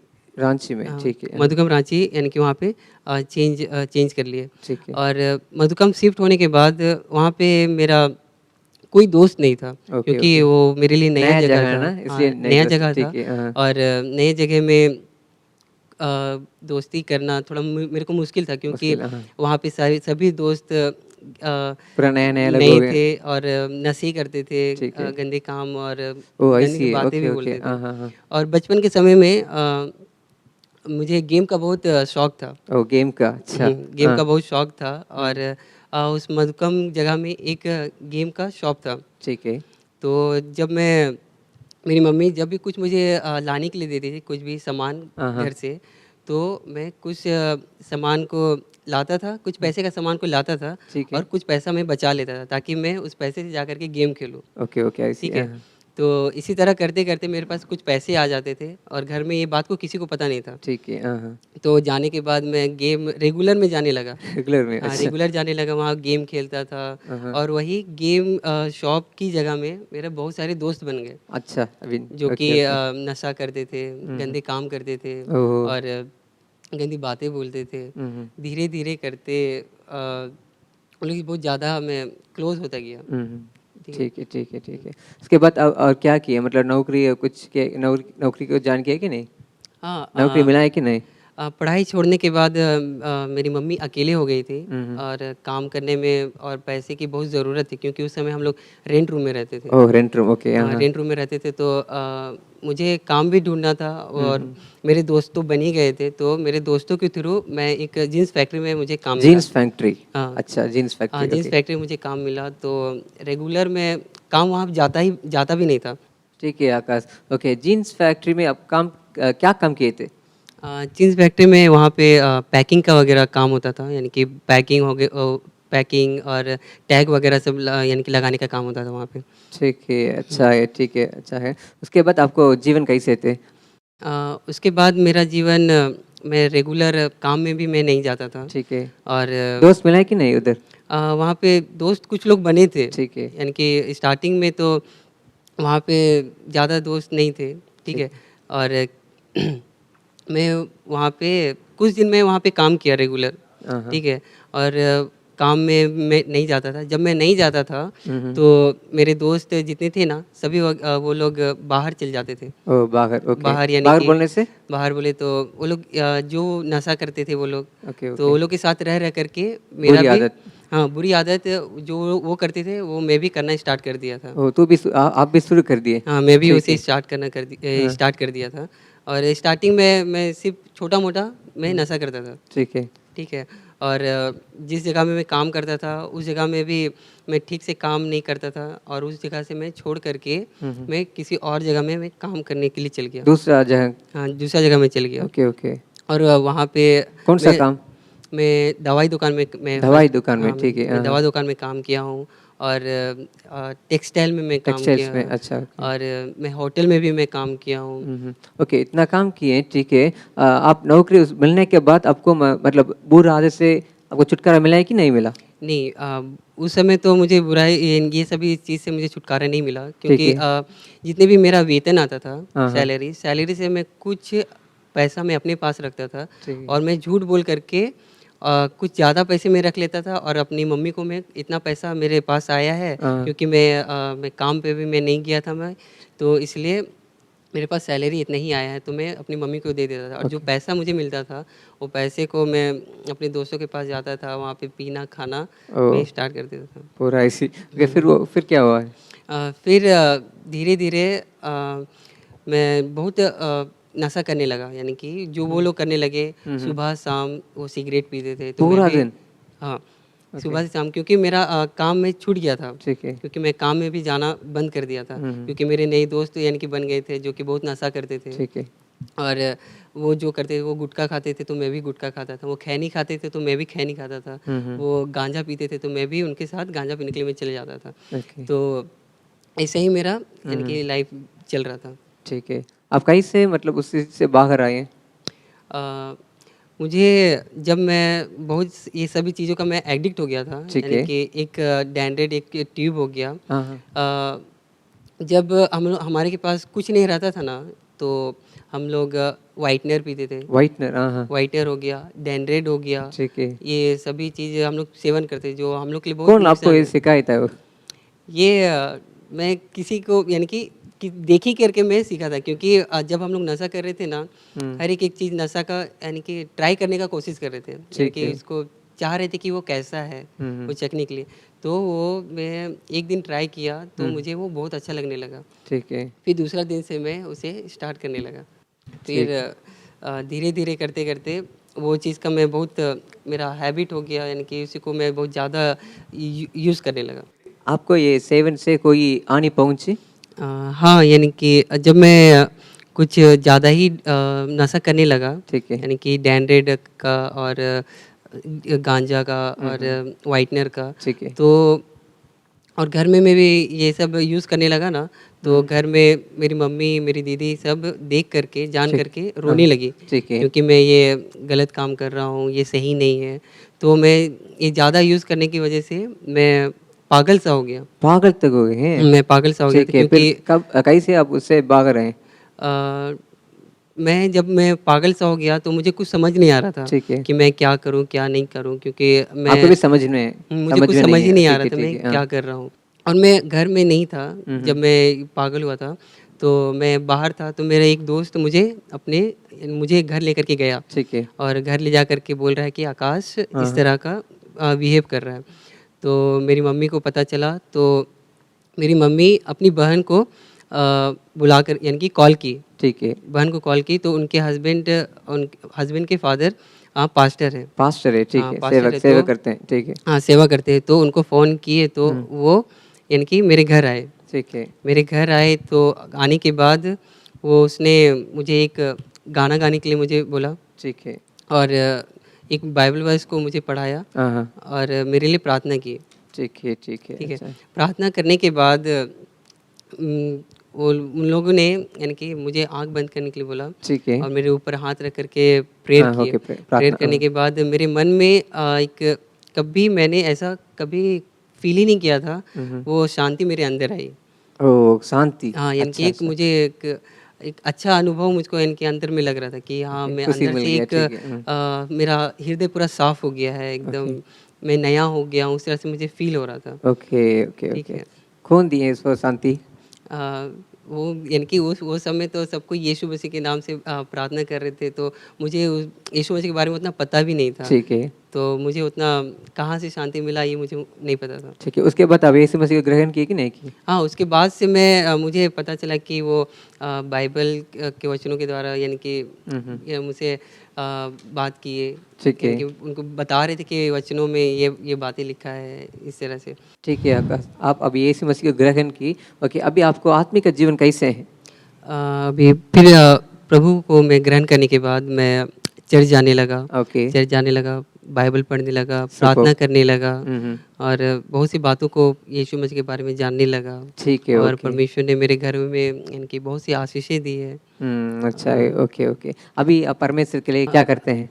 अभी मैं परमेश्वर ने मुझे एक नया जॉब दिया, यानी कि मैं जीसस रिडीम्स के लिए मैं प्रार्थना कर रहा था कि मुझे यहाँ पे एक जॉब मिले, कोई सा भी मुझे जॉब मिले, क्योंकि मैं उस स्थान को छोड़ करके मैं इस स्थान में आना चाह रहा था। ओके, यीशु जुड़ा था सेवक लोग में। हाँ, ठीक है। तो एक मीटिंग यानी सिलीगुड़ी में एक हो रहा था, तो उस थ्रू मैं वहाँ पे मीटिंग गया। ठीक है। मीटिंग जाने के बाद यहाँ पे एक भैया है, उसने मुझे पूछा कि क्या तुम चेन्नई जाना चाहोगे? ठीक है। तो आप क्या बोले थे? मैं तो खुश हो गया, क्योंकि मुझे तो इस स्थान में आना ही था। तो मैं इस स्थान में मुझे वो बोले कि ठीक है, मैं भैया से मैं बात करता हूँ, बात करने के बाद मैं आपको बताता हूँ। तो वो भैया से बात किए, तो वो बोले कि आपका यानी कि भैया बोल दिए हाँ, तो आप यहाँ पे आ सकते हो। तो मैं वो मीटिंग ख़त्म होते ही मैं इस स्थान में मैं आ गया। ओके, अभी आप क्या काम करते हैं इधर? अभी मैं यहाँ पे डिज़ाइनर का काम कर रहा हूँ। डिज़ाइन के काम? हाँ, अच्छा, डिज़ाइनर का, कि यहाँ पे हिंदी और इंग्लिश बाइबल वर्स डिज़ाइन कर रहा हूँ, एनिमेशन करता हूँ। सुपर। ठीक है। और बहुत से बातों को परमेश्वर ने मुझे यहाँ पे ला करके सिखाया है। ठीक है। जो बातों को मैं जानता नहीं था।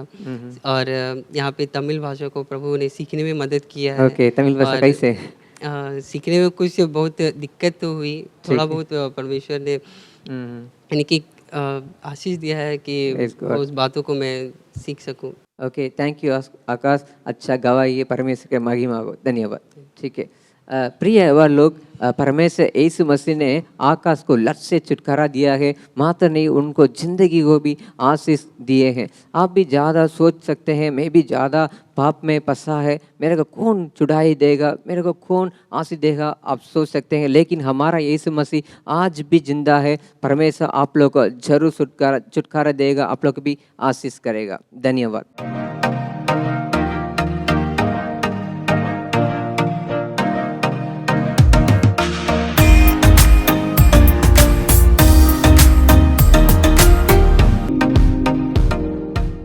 अभी हमने एक जीवित गवाही सुना, तो कैसे प्रभु यीशु मसीह ने उस भाई के जीवन में अद्भुत कार्य किए हैं, तो वैसे ही आपके जीवन में भी प्रभु यीशु मसीह अद्भुत कार्य करेंगे। अभी भाई मोहन सी लाजरस हमारे बीच में प्रभु यीशु मसीह का संदेश देंगे।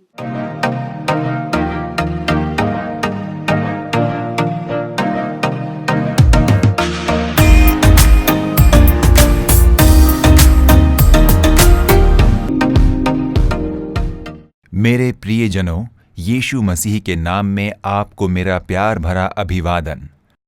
हाल ही में हमने जो युवाओं के लिए एक सभा का आयोजन किया था, जिसके लिए परमेश्वर ने इग्नाइटर्स नाम दिया था, तो वो युवा जागृति को फैलाने वाले लोग थे, जो आने वाली जागृति की अग्नि है। देश भर में फैलाने के लिए एक सेना के रूप में मैंने इन्हें चुना है, ऐसा परमेश्वर ने कहा, इसलिए उसे इग्नाइटर्स ऐसा नाम दिया गया है। तो साथ ही आप भी जागृति की अग्नि को फैलाने वाले लोग हो। इग्नाइटर्स, ये सभा है इग्नाइटर्स कैंप। इसे नाम दिया गया था इग्नाइटर्स मीटिंग, तो ऐसे इसका नाम पड़ा। तो ये जो जागृति की अग्नि को फैलाते हैं, उनमें एक बात का निश्चय होना जरूरी है, तभी परमेश्वर उनका उपयोग कर पाएंगे। वो कार्य क्या है? अय्यूब 19वां अध्याय 25वें वचन में अय्यूब एक बात कहते हैं, मुझे तो निश्चय है कि मेरा छुड़ाने वाला जीवित है और वो अंत में पृथ्वी पर खड़ा होगा। मेरा छुड़ाने वाला जीवित है। अय्यूब बहुत ही समस्याएं, परेशानी, निंदा, अपमान, वेदना, बीमारी और ऐसी बातों से गुजरा हुआ व्यक्ति है। इतनी हानि, अपमान, बीमारी, निंदा के बीच में उन्होंने किस तरह संघर्ष किया होगा? तो वो उनका विश्वास था, मेरा छुड़ाने वाला जीवित है। वो विश्वास, क्योंकि वो जीवित है तो वो मेरे संग संग है, ऐसा एक विश्वास। वही विश्वास उन्हें इतनी पीड़ा के बीच में दृढ़ खड़े रखा, उसे धैर्य दिया और बल दिया, उन समस्याओं से बाहर निकलने में उसकी मदद की। हमें इस बात को समझ लेना चाहिए, मेरा छुड़ाने वाला जीवित है। हर एक को ऐसा कहना चाहिए, हमारा छुड़ाने वाला जीवित है, हमारा छुड़ाने वाला यीशु जीवित है। सबसे आश्चर्यजनक बात यह है कि यीशु जब पैदा हुए, उससे हजारों साल के पहले मूसा द्वारा लिखी गई किताब ही ये अय्यूब की किताब है, ऐसा कहा जाता है। तो वो किताब लिखने से भी पहले 1000 साल पहले रहे हुए व्यक्ति होंगे। वो यीशु का जन्म होगा, वो मरेंगे और फिर जी उठेंगे, वो जीवित रहेंगे और वो फिर दोबारा से लौटेंगे, आकर इस पृथ्वी पर खड़े रहेंगे। देखिए, तो इन सारी बातों में उनका विश्वास था। अपने विश्वास को उन्होंने बयान किया। तो आप यहाँ पर देख सकते हैं कि किस तरह परमेश्वर के साथ बिल्कुल निजी रिश्ता कायम किया था। तभी तो ये रहस्य पता चलता है। तो इसके लिए एक नाम दिया गया है, यहोवा गोयल, अर्थात परमेश्वर जो तुम्हारे संग है, मेरा छुड़ाने वाला। यहोवा गोयल कहे तो मेरा छुड़ाने वाला यहोवा मेरा छुड़ाने वाला है, उसका अर्थ है वो मेरे संग है, मेरे अंदर है। इस अनुभव के साथ में जीना। तो आप धैर्य के साथ बोलिए, यहोवा गोयल वो मेरे संग रहने वाले और वो जीवित हैं, मुझ में वास करने वाले परमेश्वर। ऐसा खुश होकर आप बोलिए। आपने ऐसा कहा तो देखिए आपके अंदर का सारा डर निकल जाए। निश्चय आपके अंदर एक शांति, एक खुशी, एक आनंद भर जाएगा, एक नया बल मिलेगा। मैं सबसे पहले जब इज़राइल देश में गया था तब हमें भाई सैम जबदुरे की निगरानी में वहां ले जाया गया। हम लोग एक दल के रूप में वहां गए थे। लगभग 100 लोग से भी शायद ज्यादा लोग थे। एक टीम के रूप में हम वहां गए थे। तब भाई सैम जबदुरे ही हमारे गाइड की तरह थे। दूसरे गाइड तो हमारे साथ थे, पर भाई ने ही हमें वहां के बारे में सब कुछ जानकारी दी। आखिर में हम लोग वहां गए जहां पर यीशु मरकर जी उठे, उस कब्र में। वहां पर एक बगीचा तैयार किया गया है। बाइबल में भी यही लिखा है कि एक बगीचे में वो कब्र रखा है।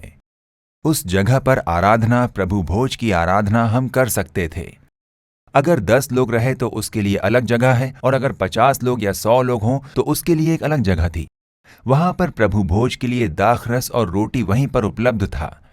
यीशु जब जी उठे और मगदलिनी मरियम के आगे अपने आप को जब प्रकट किया, तब उस जगह पर प्रभु भोज कैसा रहा होगा। सोचिए कितनी एक्साइटमेंट रही होगी।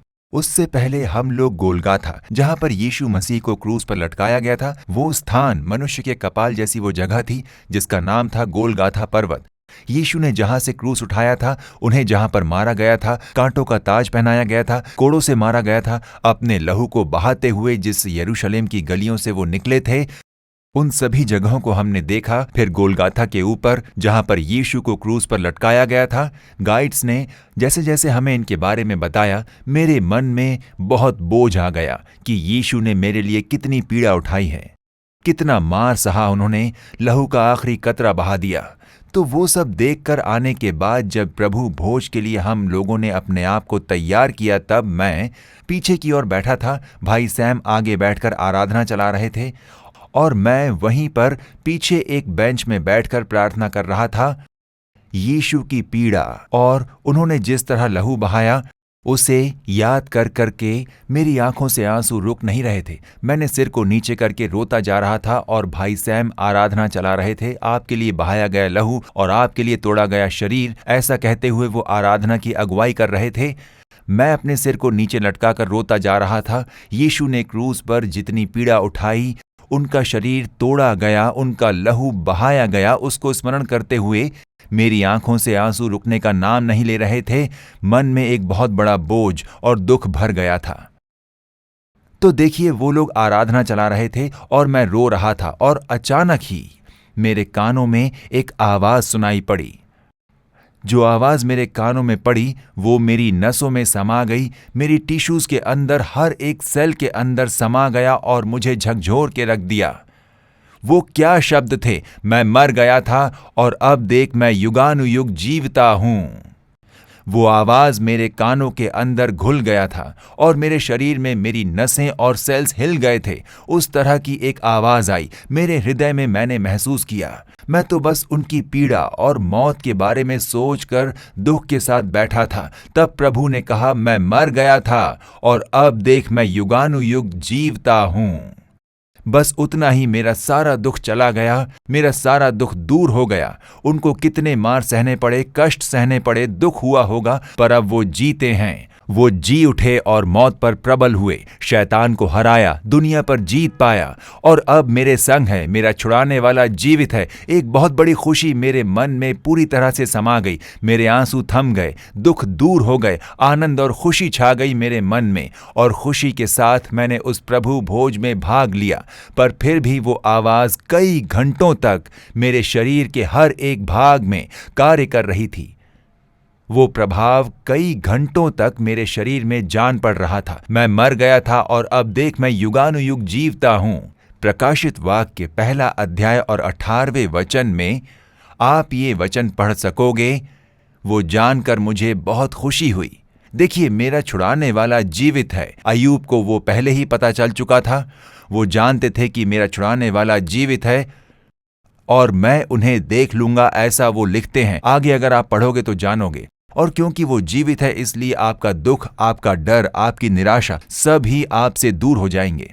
आप जरा सोचिए कि वो जीवित हैं, उस पर ध्यान कीजिए। वो जीवित है, उसे सोचकर उनकी स्तुति कीजिए। मन में एक बहुत बड़ी खुशी आ जाएगी। परमेश्वर, तू जीवित है, इसके लिए तेरा धन्यवाद। मेरा छुड़ाने वाला जीवित है, मेरा उद्धारकर्ता जीवित है। मौत पर प्रबल होकर जी उठे, शैतान मुझ पर प्रबल नहीं हो पाएगा। तूने उस पर विजय प्राप्त किया। इस दुनिया के पाप और दुष्कर्म, दुनिया की परीक्षाएं मुझ पर प्रबल नहीं हो पाएंगी। तूने संसार पर विजय पाया। शैतान मुझ पर प्रबल नहीं हो पाएगा। शैतान की कोई चाल मुझ पर बिल्कुल भी कार्य नहीं कर पाएगी। तूने उस पर प्रबल होकर विजय प्राप्त कर लिया है। दुनिया की कोई समस्या मुझे बिल्कुल छू नहीं पाएंगी, क्योंकि मेरा छुड़ाने वाला जीवित है। उसे बोलते समय ही बहुत बड़ी खुशी। आप भी बोलिए, मेरा छुड़ाने वाला जीवित है। आपको धन्यवाद। जी उठने के बाद यीशु ने अपने शिष्यों को दर्शन दिया और शिष्यों को कैसे बल दिया, उन्हें कैसे धैर्य दिया, ये यूहन्ना के 20वें अध्याय में लिखा है। ये हम देख पाते हैं। हम ये भी पढ़ते हैं कि सारे शिष्य घबराकर एक कमरे में छिपे हुए थे। उनमें एक बहुत बड़ा भय छाया हुआ था कि यीशु को इन लोगों ने मार दिया तो ये धर्म उपदेशक हमें नहीं छोड़ेंगे। इससे उन पर एक भय छा गया, मौत का भय छा गया। भविष्य को लेकर चिंता, अब क्या हम बाहर ऐसे टहल पाएंगे? कमरे में छुप कर बैठे हैं। तभी यीशु अंदर आकर कहते हैं, तुम्हें शांति मिले, मैं जीवित हूं। तुम लोग क्यों डर कर बैठे हो? इंसान से डर रहे हो या भविष्य की चिंता है तुम्हें? क्यों डरते हो? मैं तो अब जीवित हूं। यीशु को देखकर पहले तो शिष्य डर गए कि ये कोई आत्मा तो नहीं। यीशु तो क्रूस पर मारे गए, उन्हें हमने ही तो दफनाया था और अब ये जीवित लौटकर आ गए हैं। प्रभु ने कहा, क्या आत्मा को हड्डी और मांस होते हैं? जरा छू कर देखो, मेरे घाव को देखो। क्या आत्मा पर घाव होते हैं? आत्मा के शरीर ऐसे होते हैं क्या? देखो, ये रूपांतर किया गया शरीर है, हड्डी और मांस वाला एक शरीर। परंतु शरीर का रूपांतरण हो चुका था, तो वो उसे देखते हैं। तो जब यीशु दोबारा आएंगे, हम भी वैसे ही आत्मा बनकर नहीं जाएंगे। हमारे शरीर का रूपांतरण होगा और हमें ऊपर उठा लिया जाएगा। हड्डी होगा, मांस होगा, पर आत्मा रूपी एक शरीर। तो इस शरीर का रूपांतरण किया जाएगा यीशु के समान ही। कितनी खुशी की बात है, एक्साइटमेंट हो रहा है ना? आप जरा सोच कर देखिए। तो क्यों आप चिंता करते हो? यीशु आकर खड़े हैं, देखो, मुझे छू कर तो देखो, मैं तो अब जीवित हूं। तो तुम लोग क्यों डरते हो?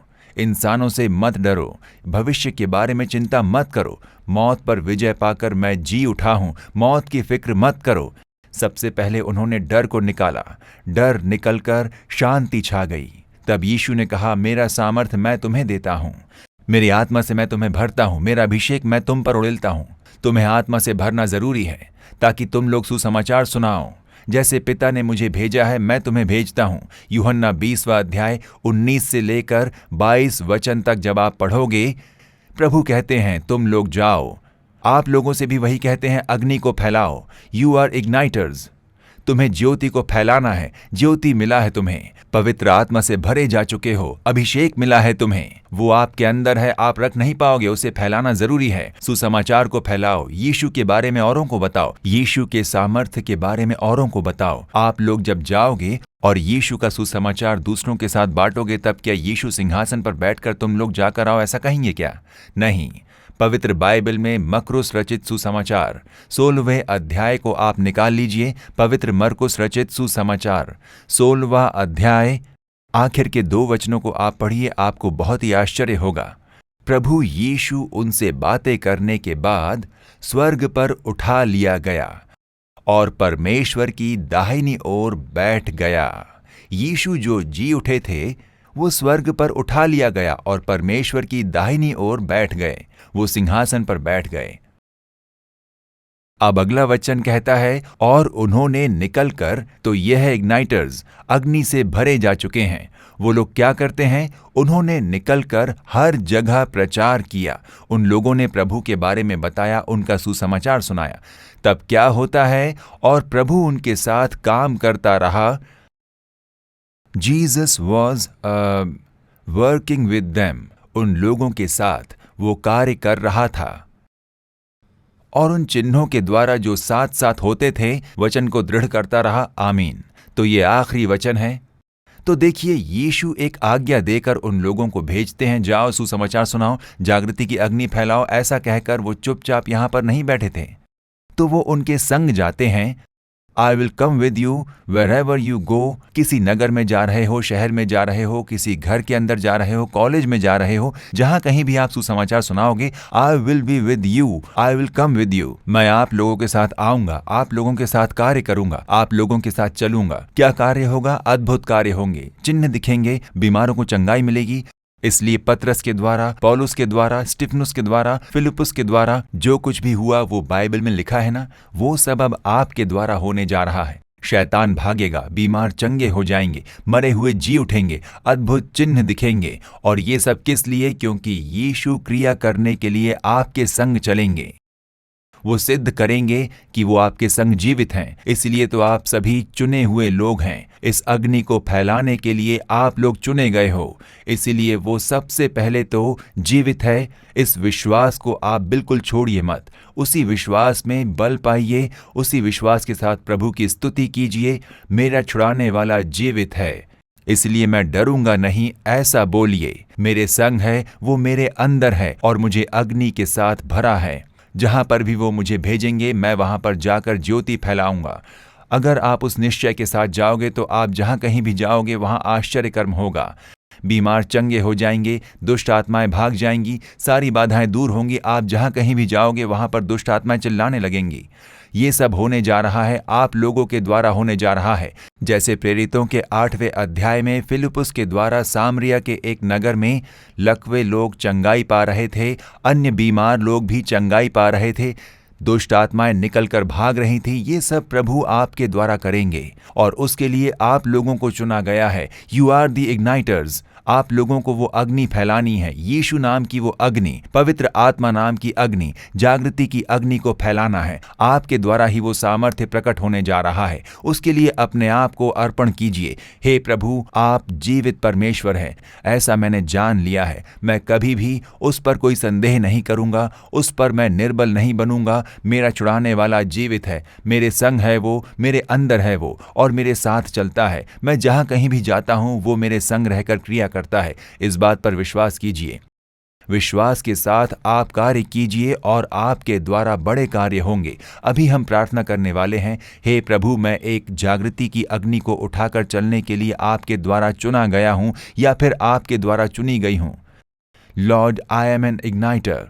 मुझे जागृति की अग्नि को फैलाने के लिए चुना गया है और मैं उसके लिए अर्पण करता हूं। मुझे एक अग्नि बनाइए, मेरे द्वारा अग्नि फैलनी चाहिए, वो जागृति की अग्नि। आपका सामर्थ्य प्रकट होने दें, अद्भुत कार्य होने दें। इसलिए मेरे हाथों का उपयोग करें, मेरे शब्दों का उपयोग करें, मेरे पैरों को, शरीर के हर एक भाग को मैं अर्पण करता हूं, ऐसा बोलिए। आप लोगों को एक अग्नि बना दिया जाएगा। अग्नि ज्योतिर्मय होता है, अग्नि रोशनी देता है, अग्नि फैलती जाती है।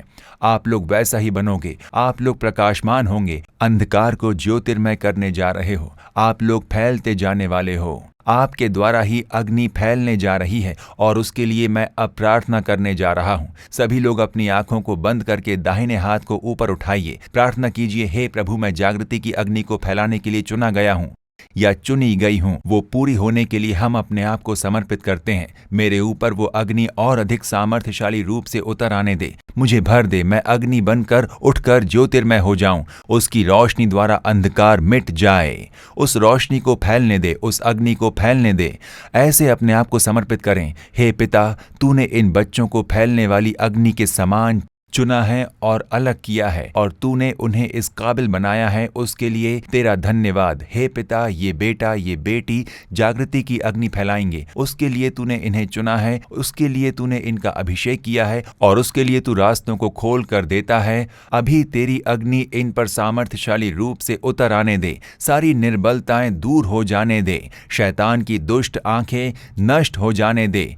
शैतान जो दुख, दुर्बलता और कमजोरी लेकर आता है, वो सभी यीशु के नाम में अग्नि के सामर्थ्य द्वारा नाश कर दिया जाने दे। अभी वो अग्नि ज्वलंत होकर जलने दे, हर एक के मन में जागृति की अग्नि भड़कने दे। प्रभु, अग्नि को फैलाने वालों के रूप में इनका उपयोग कीजिए। अपनी अग्नि द्वारा दूसरों को ज्योति देने वालों के समान इनका उपयोग करें। इनकी प्रार्थना और सेवकाई द्वारा ये अग्नि फैलने दे, अंधकार का सामर्थ्य मिट जाने दे। परमेश्वर, शैतान के अंधकार के सामर्थ्य नष्ट हो जाने दे, शैतान के सारे कार्य नाश हो जाने दे, और परमेश्वर की अग्नि चलने दे। और जैसे जैसे अग्नि फैल रही है, वैसे वैसे प्रभु की अग्नि गांव में, शहर में, देश में फैल जाने दे। अपने अद्भुत कार्य द्वारा अपने सामर्थ्य को प्रकट कर, इस बेटे का उपयोग कर, इस बेटी का उपयोग कर, बीमारों को चंगाई देने के लिए शैतान के दुष्ट कार्यों को पूरी तरह से नष्ट कर दे। हर एक लोग उठकर प्रकाशमान हो जाएं, एक दृढ़ निश्चय के साथ परमेश्वर के लिए उठकर ये अग्नि फैलाएं। शैतान के राज्य का पूर्ण रूप से अंत हो जाए, दुष्ट आत्मा के कार्य नष्ट हो जाएं, उनके सामर्थ्य पूरी तरह से मिट जाएं। परमेश्वर का राज्य स्थापित होने दे, परमेश्वर का राज्य फैलता चला जाए। उसके लिए आप अपने बच्चों का उपयोग करें। तूने अपने प्रेम से उन्हें आशीष दिया है, उसके लिए तेरी स्तुति हो, स्तुति हो। यीशु मसीह के नाम में मांगते हैं, अच्छे पिता, आमीन, आमीन। परमेश्वर ने आपको चुन लिया है, उसके उद्देश्य को आप जान लीजिए। जागृति की अग्नि को फैलाने के लिए आप चुने गए हो। रोजाना आत्मा से भरकर प्रार्थना कीजिए, पवित्र आत्मा में बने रहिए। जैसे आप अग्नि फैलाओगे, आपके अंदर की अग्नि और अधिक भड़केगी। अगर इसे आपने दूसरों के साथ साझा नहीं किया तो वो अग्नि अंदर ही दब जाएगी। जैसे जैसे आप दूसरों के साथ ये साझा करोगे, वो अंदर की अग्नि और अधिक भड़क उठेगी, और बड़े बड़े चमत्कार प्रभु आपके द्वारा करेंगे। परमेश्वर आपका सामर्थ्यशाली रूप से उपयोग करने के लिए आपको शुभकामनाएं। आमीन, आमीन।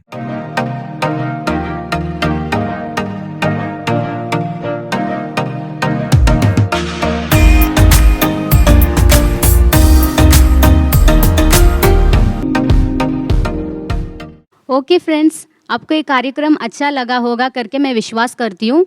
हमने इस कार्यक्रम के द्वारा कई गीत सुने थे, भाई मोहन सी लाजरस प्रभु यीशु मसीह का संदेश दिए थे, और एक जीवित गवाही भी हम सुने थे, कैसे प्रभु यीशु मसीह ने उस भाई के जीवन में बहुत बड़ी अद्भुत कार्य किए थे। तो वैसे ही कार्य, अद्भुत कार्य आपके जीवन में भी प्रभु यीशु मसीह करेंगे। ऐसे ही कार्यक्रम जनवरी महीने में अंतिम रविवार हम टेलीकास्ट करेंगे, वो देखना न भूलिए। आपको ये कार्यक्रम पसंद होगा तो यूट्यूब पर आप सब्सक्राइब कीजिए और आपके दोस्तों को भी इस कार्यक्रम को शेयर कीजिए। प्रभु यीशु मसीह आपको आशीष देंगे। गॉड ब्लेस यू, आमीन। Subscribe to Jesus Redeems YouTube channel.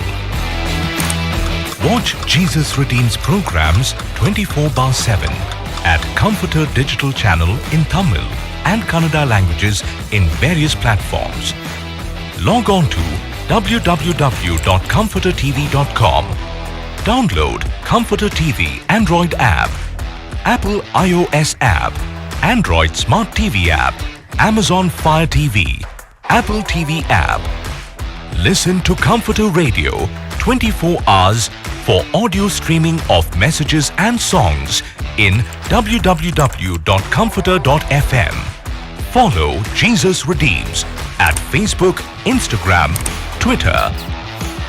Watch and be blessed. Let's spread the revival fire.